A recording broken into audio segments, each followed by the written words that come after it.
Hello, guys. Well, here we are. The first reaction video for this month / the new year. And that's right, you read the title. Yet again, it's another Nostalgia Critic video. And it's his review of the first Gremlins film. Yeah. And, well, even I'm wearing the shirt for this, so yeah. So yeah, the first Gremlins film from 1984, yeah, now he's finally reviewed it as the Nostalgia Critic. But, this is not the first time that Doug, as the Nostalgia Critic, has talked / covered anything to do with Gremlins, because if any of you remember this, I do specifically, because even before I started YouTube, I had been following Doug for a long time, so one video he did, and, he did this series of videos called What You Never Knew, and he did one covering basically the two Gremlins films, the facts and trivia that, even for some of us, including me, that we never really knew about, but until seeing that video. So, it's nice to see that as of now, he has finally done a review on the film itself, and I'm sure as though that, he will have some positive things to say about, the first Gremlins film. But yeah, and, obviously, since Doug is an 80s kid, surely, because, yeah, he had seen this movie. Although, I don't know, because, if you know about this, Doug's mom was not too keen on movies that were rated PG. I mean, it's just like, say, the first Ghostbusters film, which came out the same year as Gremlins, and it came out the same day as Gremlins. Yeah, both Ghostbusters and Gremlins. Yeah, what a coincidence. And that was a big day for both of those movies coming out. So, but yeah. But overall, I'm sure as though that, yeah, Doug is going to have some positive things to say on Gremlins. Maybe a few things, that he might... and as we all know sometimes. And in all honesty, as of now, that Doug is, as the character of the Nostalgia Critic. Yeah, so. But anyways, enough said, and with that being said, let's see what Doug, aka the Nostalgia Critic, has to say on the first Gremlins film. Volume, and the brightness, yeah, it's all good. Alright, here we go. Beginning in 3, 2, 1, begin. This episode brought to you by Christmas with Grubs, a nostalgic hand-drawn animated holiday special. Oh, okay. There we go. Hello, I'm the Nostalgia Critic. I remember it so you don't have to. Well, it's Christmas, and I'm still working from home. Yep, it's been more than a while since a tornado hit our studio. And our less than dependable fix-it people fixed us good. Well, I'm sick of it. I'm sick of this whole year. Just everything seems to keep going wrong. I mean, just for once, I want something to go right. Roof damage, sicknesses, explosions, shit in my car. I don't need much. I just need someone to come to my door and say, everything's gonna be all right. Who could that be? Hey, you're the Nostalgia Critic? Yeah? I'm really glad to hear that. I've got something really special for you. You do? Absolutely. What's this? A very important piece of paper. Looks like there's a lot here. Can you just sum it up in a very inspiring way?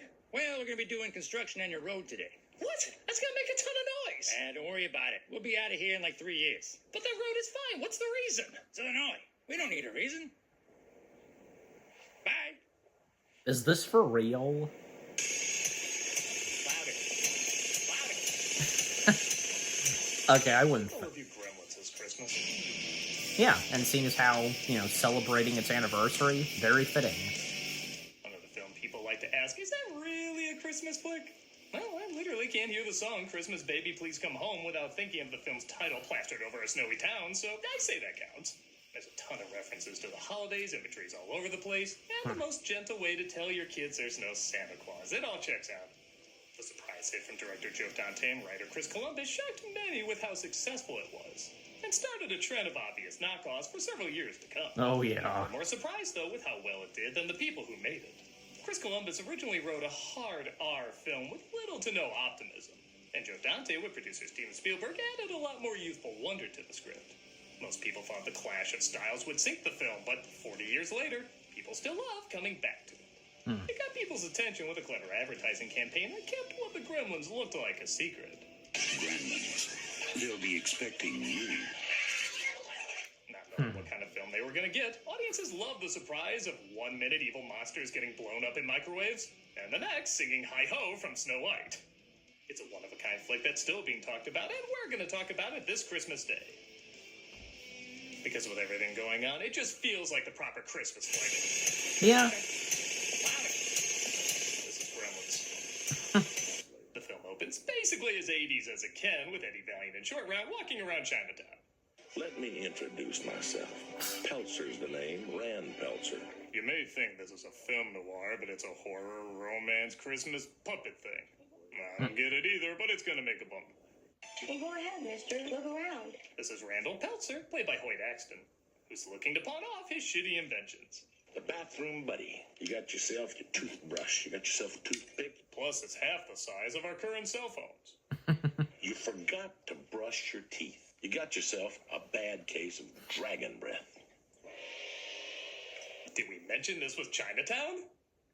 Part of the charm is everyone is playing it straight. Goofy stuff happens with this guy's inventions, but he always acts like he can still make the sale, which makes it even funnier. That's no problem. That's absolutely no problem. Cleans up easily. Go away. The store owner, played by K.A. Luke, says he's not interested, but Peltzer discovers a pet he thinks would be a perfect gift for his son. I'll give you $100 for him. No, Look, I've got to have him. I'll give you $200. I'm sorry. This creature could destroy entire cities, 300 at least. That said, this is basically a cuddling nuclear bomb. Maybe don't leave him in such an easily stealable spot. Look, mister. There's 3 rules you've got to follow. Keep him out of the light. He hates bright light. This makes it so you don't see the puppeteers. The other 2 ADR rules are don't get him wet and don't feed him after midnight. I had to make a bunch of jokes about that, but Gremlins 2 beat me to it. What if they're eating in an airplane and they cross a time zone? I mean, it's always midnight somewhere. Tarantino's right. That movie is its own Mad Magazine parody. The credits roll as we cut to Kingston Did he say Falls, that? as we're introduced to Billy, played by Zach Galligan.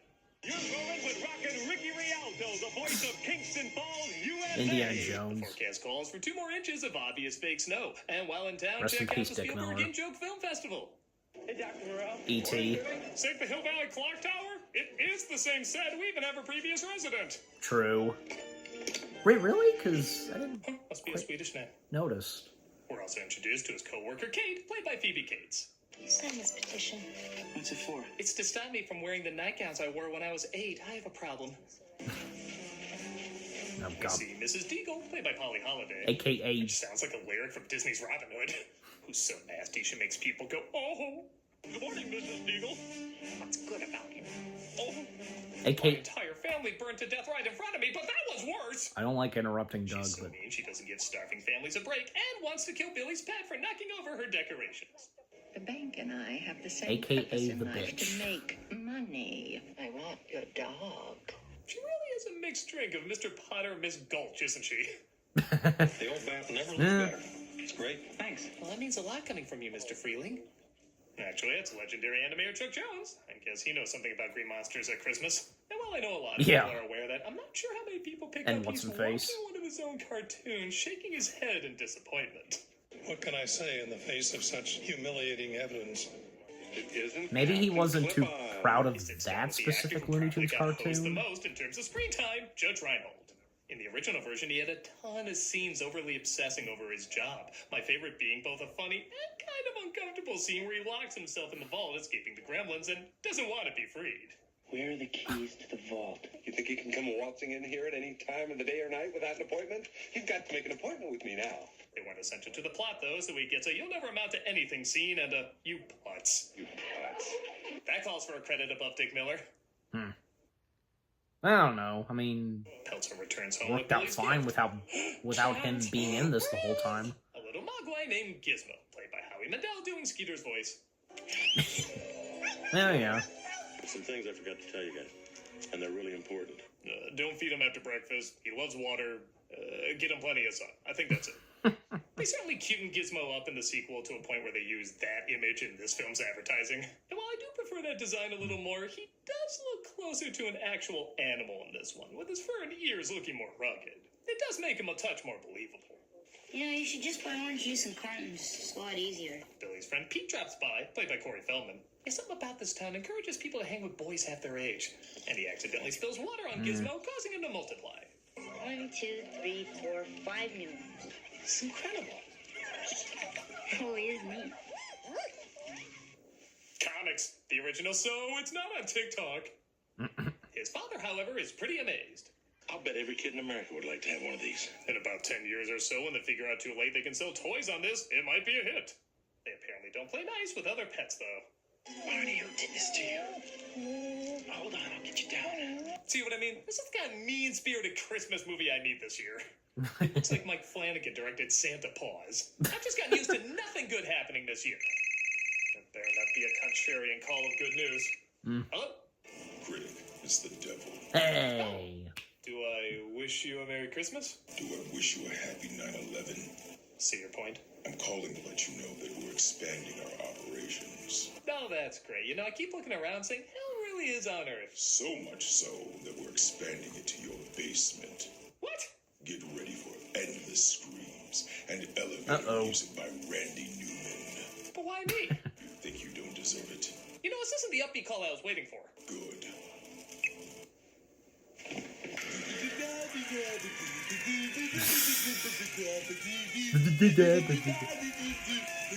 That's not really like how to do Randy Newman, just like that far. The following day, Billy takes a mogwai to the most qualified professional he can think of, an elementary school science teacher. The hell is he gonna discover? His whole job is teaching kids photosynthesis isn't an STD. I keep one of these here. Run some tests on them. He keeps one of the mogwais to study, and Billy runs in the cage, finishing up her bartending job. I don't think it's such a good idea that you drive home. Why don't you walk home? You know, Katie, I think maybe I'll walk home. But you can't have a B movie or a Joe Dante movie without me. Did you ever get depressed on Christmas? I don't celebrate Christmas. Yeah, he was kind of a lucky charm to No, I being just don't like to. to Joe Reminds me of the Dante second in some job of I his had to take movies. to pay for our new chimney. He asks her out on a date, and she agrees, but later that night, the mogwais seem obsessed with eating despite it apparently not being midnight yet. Even the one at the teacher's lab has a certain craving at a certain time. That's it, good buddy. Call it a night. Yeah, be cautious. Take the chips. Leave the sandwich you literally just took a bite of, though.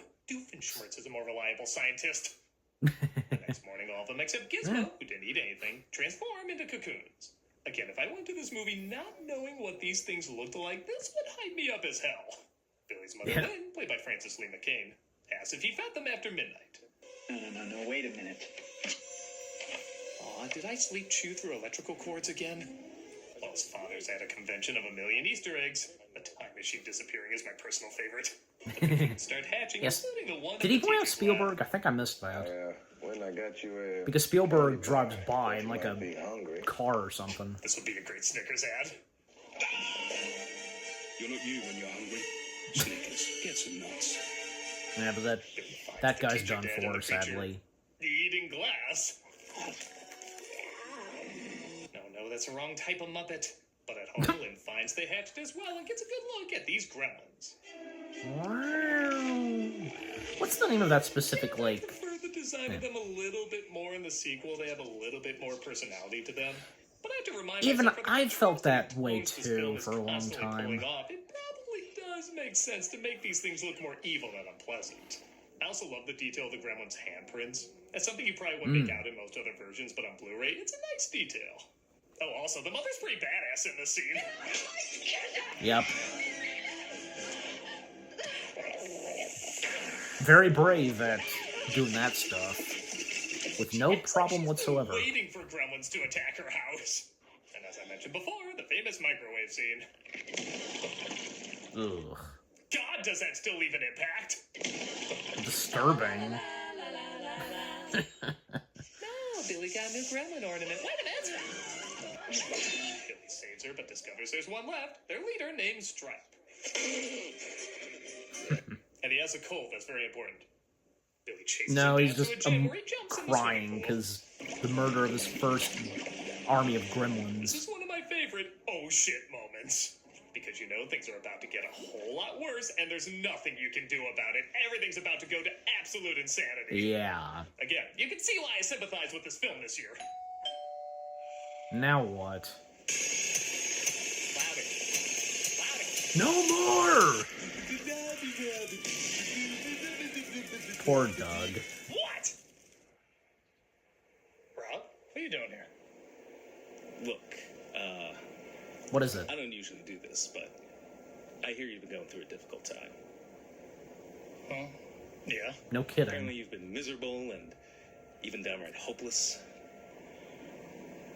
Yeah. And it's at times like this when you think nobody's there for you.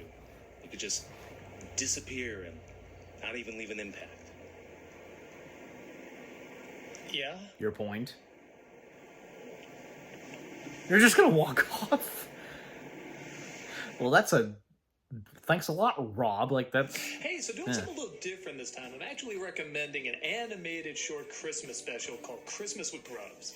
This is based on a comic from Keenspot. It takes place... Alright, so... And as always, I skipped their charity shout-out. Yeah, so, what, Doug, aka the Nostalgia Critic, has talked about so far, we're up to, because I skipped the charity shout-out, up to 14 minutes and 28 seconds, and there's only 12 minutes and 10 seconds left. Yeah, well, I mean, so far, because he's had a lot of positive things to say. You know, and especially since, well, he had mentioned on his, his opinion that he liked the Gremlins in Gremlins 2, the new batch, how they all look different and such, and because of their personalities. And as I said, for a long time, for years, I actually felt the same way too. But as of now, I mean, I am still on the same level as how I feel towards the Gremlins in the sequel, but I do, of course, appreciate the Gremlins in the first one, and with what Doug had to say, them being evil, and, how he said it. Yeah, I agree too, yeah. So, as much as I really like how the Gremlins were in the sequel, of course, there's no denying and appreciation for the first film, and with the Gremlins in that. And of course, most notably, Stripe. Oh, yeah. And I didn't quite realize that, because early on, Doug pointed out that Gizmo, the look of Gizmo from Gremlins 2 being used pretty much for, like the advertisement and DVD releases, posters for the first Gremlins film. I didn't quite realize that, because I guess how Gizmo looked in Gremlins 2, everybody really seemed to prefer that. But, I mean, Doug did make a point on how Gizmo specifically looked in the first one, more animal-like. I mean, I don't know. I mean, what about the sequel? Because it seemed fine to me. Gizmo and the other Mogwais, and when they would turn into Gremlins, just and despite the fact that Gremlins 2, the new batch, not really the best, and cannot top off the original, you gotta admit, I mean, at least just like in the first one, they were still practical, and they still looked amazing, even when years later, and up to say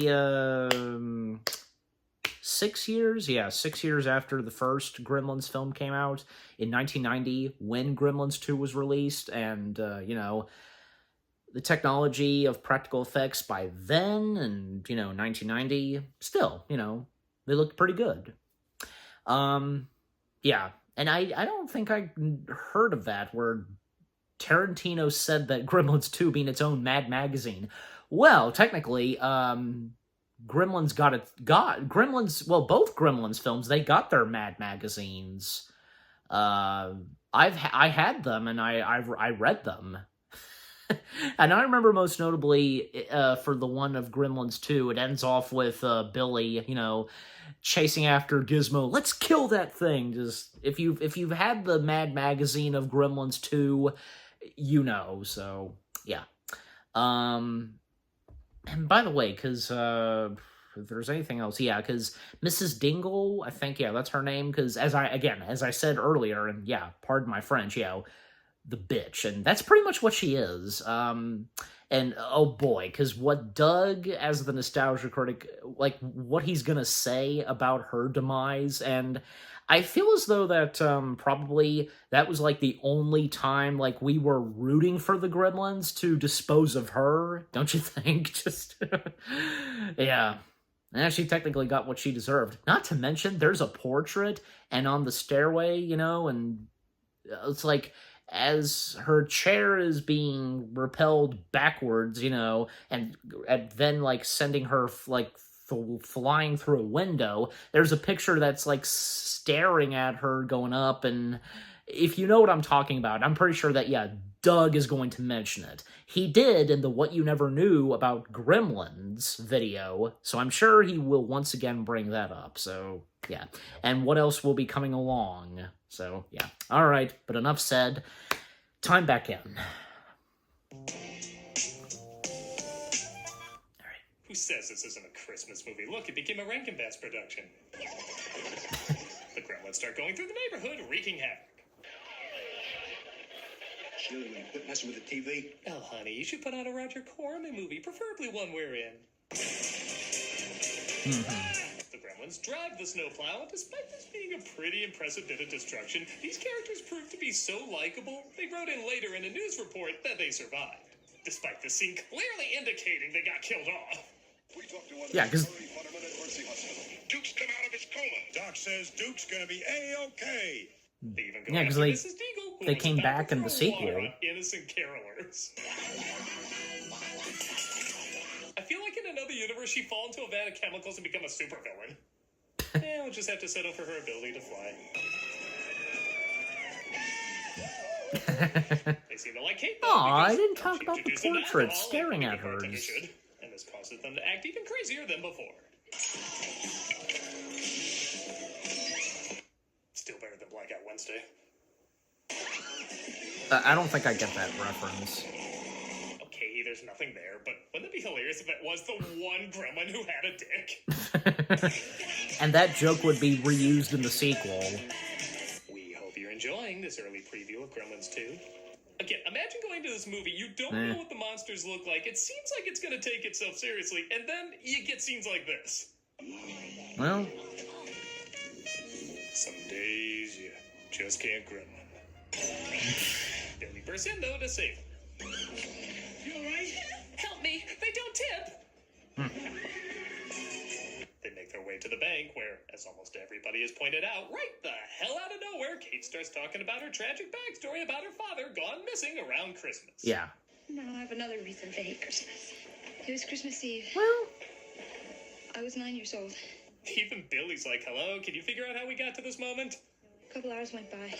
Dad wasn't well. home. So the police began a search. The series itself would mock this in the sequel, where out of nowhere she starts talking about a horrible experience on Lincoln's birthday. This man with this beard and a hat looked just like Abe Lincoln. Honey, I really don't think we've got time for this now. As he walks off. He actually started to crack up there before he got off camera. I went to try to light up the fire, and that's when I noticed the smell. But that said, though, the story is great. When you hear it as a kid, it's horrifying, but as an adult, it's kind of hilarious. They pulled out really? my father. Like, he was dressed in a Santa Claus suit. He slipped and broke his neck. Died instantly. It's a great scene to watch with people because they don't know if it's appropriate to laugh or not. But because the tones keep going back and forth so much, I feel like this is definitely intentional. And that's how I found out there was no Santa Claus. Any moment that has that reaction is not meant to be taken seriously. Fear not, though, the Gremlins all gather at a movie theater to watch Snow White. They'll ground the story back in reality.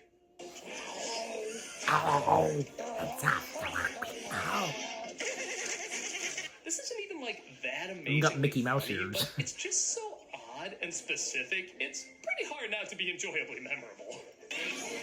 Right?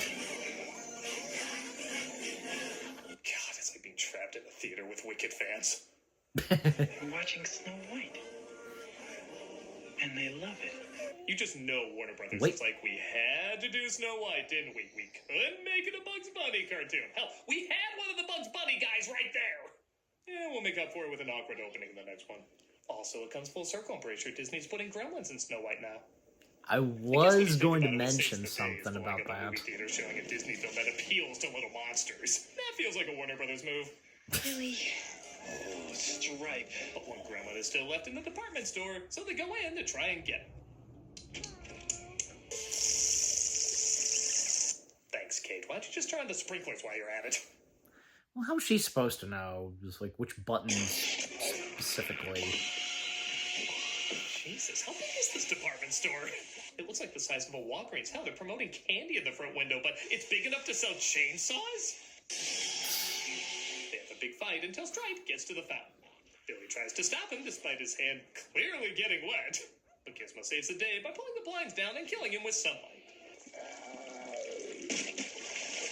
Originally, Billy was going to pull down the blinds and save the day, but I don't know. I like Gizmo having something to do. They did beat him up quite a bit. It's nice seeing him get revenge. Yeah. The smelting effect is also pretty damn impressive. Disturbing. Okay, it's got a few kinks, but I still think we can sell them.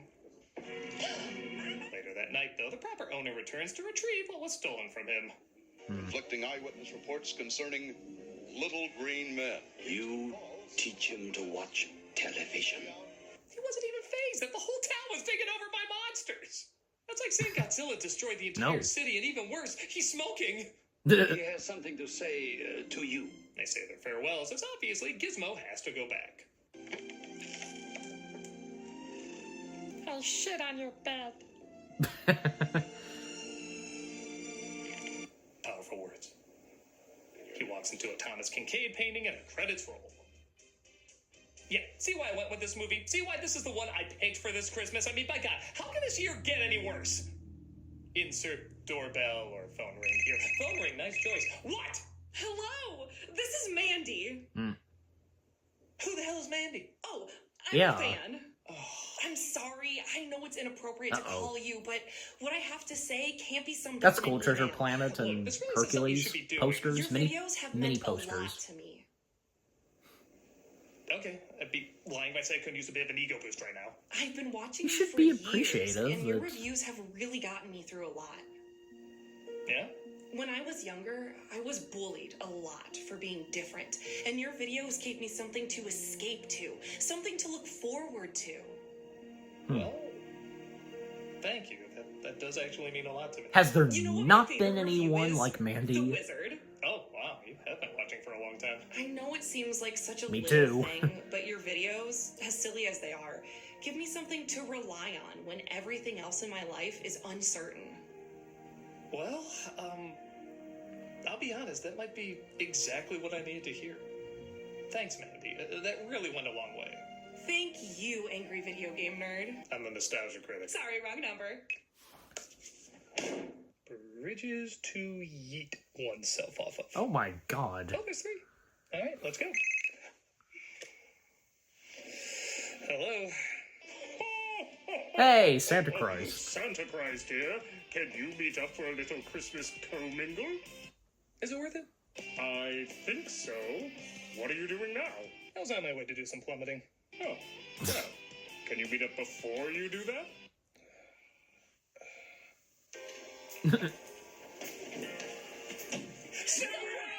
Surprise! It certainly was. Wait, Critic! What do you think of your new studio? A studio? Wait, why is everybody here? I mean, I know why Bill is here. Everybody knows his backstory. But why everybody else? Well, I was busy delivering Sega Genesis to all the good boys and girls of the world. Hi, Chester. When I found these 2 rapscallions just sleeping here. So he asked us if we could lend you this place as a studio. And we, of course, said yes. Yes. No, that's not how this works. There has to be something else. There's really nothing bad about this? Well, for now. I'm sure something will happen at some point in the future, but for now, Yeah. we can just enjoy it. Sorry, Critic. Sometimes good things just happen. Yeah, they do. Well, you know, maybe this is why we like Christmas movies like Gremlins. Yeah, for crying out, always tying it to the review. Sometimes when we watch crazy, unpleasant media, it can help us get out the stress of our let lives. Doug speak Not about all this. things can be stressful. I think it's good we got these sick, twisted, insane comedies around this time of year, because they visualize the sick, twisted, insane thoughts we sometimes have around this time of year. You can have Christmas movies that reflect the more joyful side of things, but there are times you need those mean-spirited ones that know how to turn microwave monsters, launching old ladies, and dead chimney dads into something fun. Depending on what mood you're in, this could be a Christmas movie that perfectly hits the spot. Yeah, good point. And you know what? To return the favor, why don't we let Chester and Doe live here too? What a splendid idea! Mm-hmm. We already live here. Nobody should be on the streets during Christmas. We pay rent. Oh, beautiful, Chester. We each got jobs. This is gonna be the Oh, best do you? Christmas we've had in a long time. We have the paperwork drawn up for what you owe us. Merry Christmas! Merry Christmas. Just roll with it, guys. The moral of the story is, no matter how bad things are, remember, things can always get worse. No, wait, strike that. They will get worse. But after that, they'll get even worse. But after that, like after all hope is gone, Doug? they'll get even worse. But statistically, at some point, something good has to happen. Because that's just math. And when it does, you'll appreciate it all the more, even longer. You done? Everybody say Happy Holidays. Happy Holidays! A tornado warning has been issued in Yeah. the area of... Good morning, Mrs. Needle. What's good about it? Oh, Okay. it's cameo for charity, and Alright, so, the charity shout-out as always... it's cameo for charity. That was weird. Yeah. Tamara's still missing. And what's her face? The redhead girl. Her alongside with Tamara and Heather, because... Why? I mean, what's Tamara been doing? I mean, I did see where, there was something posted on Channel Awesome that has Tamara, but, I don't know. I just don't know. I mean... Hopefully, because hopefully Tamara hasn't disembarked from Channel Awesome and the Nostalgia Critic, and along with what's-her-face, you know, the two other chicks of the Nostalgia Critic, but, you know, mainly it's been, like, you know, Heather and Malcolm, just, yeah, and of course with Rob and Jim, so, yeah, but anyways. Okay, so that was the Nostalgia Critic's review of the first Gremlins film, and... that was pretty good. You know, I give a little applause to that. Yeah. What a great way to end off this year's, you know, season of the Nostalgia Critic. Well, you know, very recently, but, you know, you get the point. So, yeah. Yeah. Everything that Doug, as the Nostalgia Critic, had to say about the first Gremlins film, not bad. Well said. A couple of other things that I didn't know about, including, like, say, What's-Him-Face, who didn't have that much in the first Gremlins film, and most of his scenes were cut, and when he locked himself in the bank, yeah. Also, that sad story that she talks about of her dad, you know, like, it's, like, there's a reason why she brought it up, and because, yeah, another reason why she can't stand Christmas. Well, because on that night... Gremlins showing up, and yeah, okay, so see, yeah, and that was interesting and odd, like, in the second Gremlins film, when, yeah, because Doug brought it up about, you know, Lincoln's birthday, and What's-Him-Face, Zach, you know, walking off, and you could see him about to crack. I think I've mentioned this before. I met him once at a convention.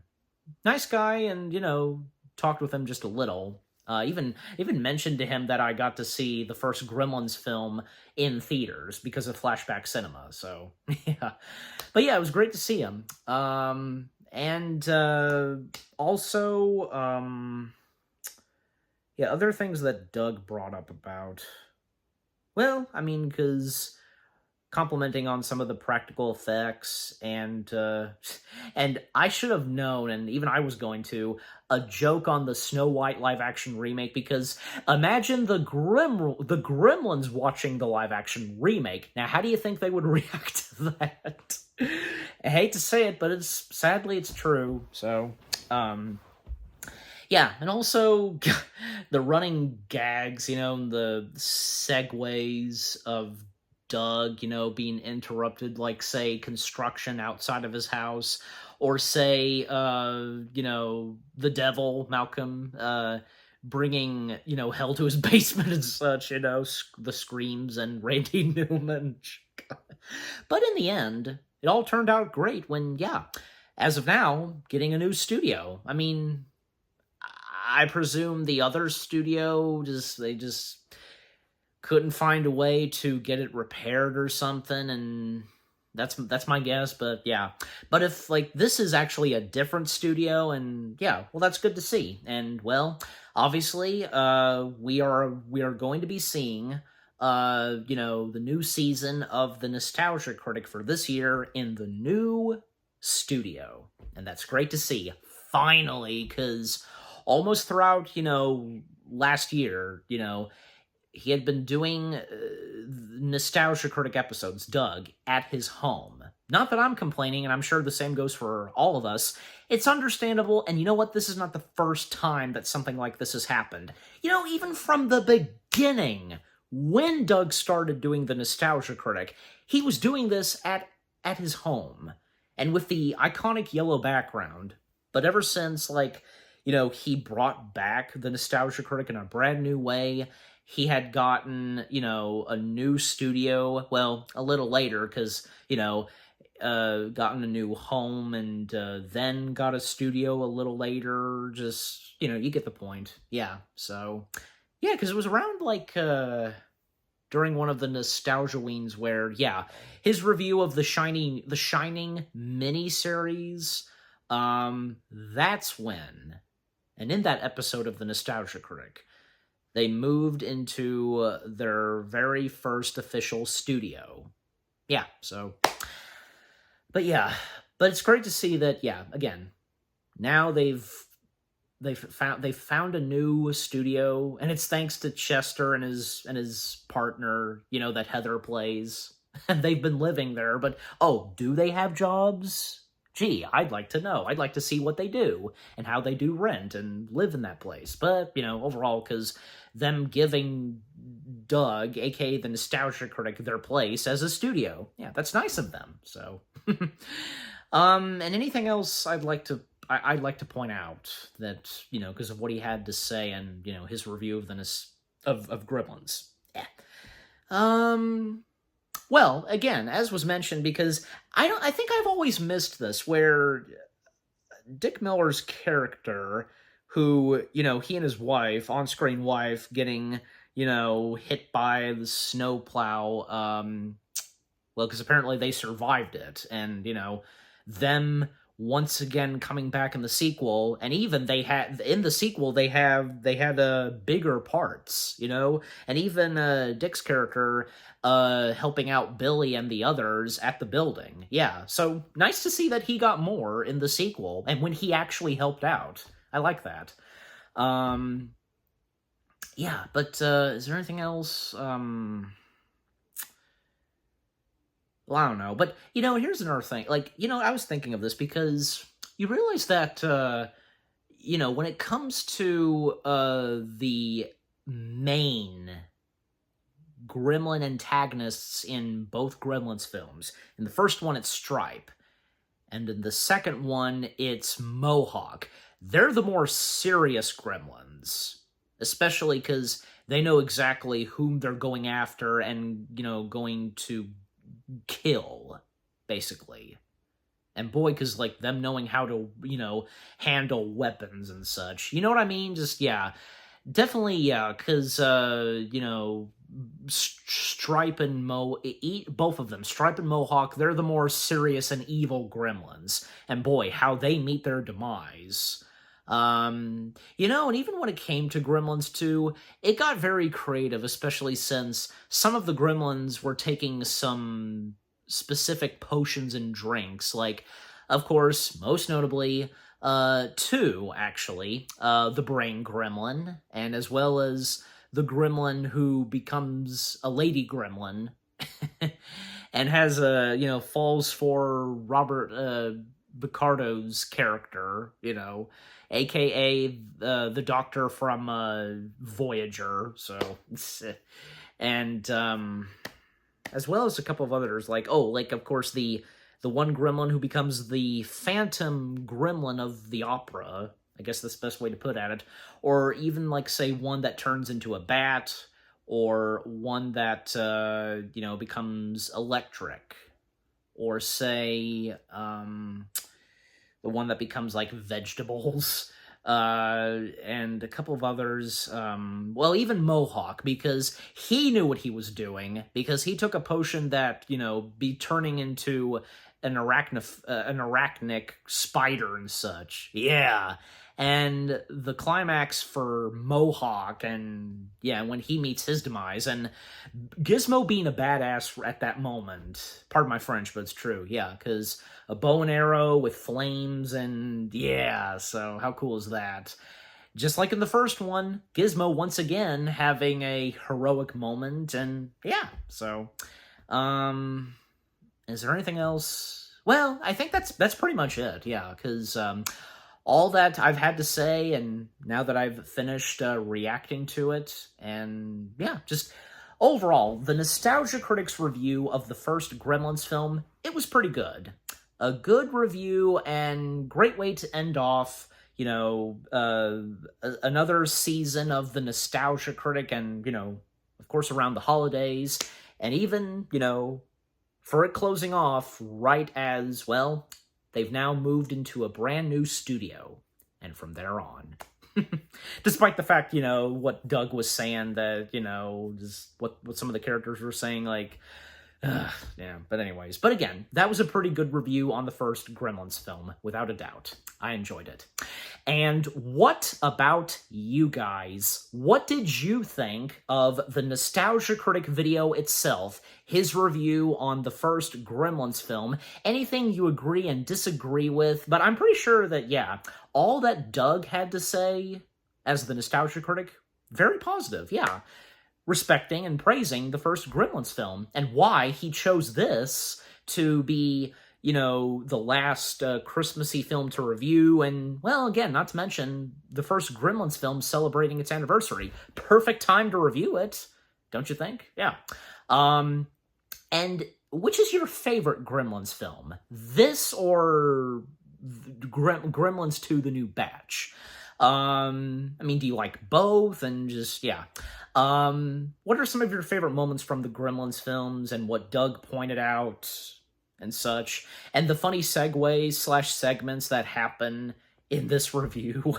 They were pretty funny, and how it ended off pretty good with getting a new studio. Just, overall, what do you think of the Nostalgia Critic video itself, and with what I've had to say, my reaction, and what did you think of my reaction? Leave comments and give this reaction video a like, as always. And so, with all that being said, thank you very much for watching. I hope you guys enjoyed my reaction to the Nostalgia Critics review of Gremlins, the first Gremlins film, that is. More reaction videos are coming your way. They're going to be awesome. Keep looking forward, and I will see you guys in the next video / reaction. Take care, peace out, and remember not to feed them after midnight, keep them away from the sunlight, and never ever get them wet. Mogwai!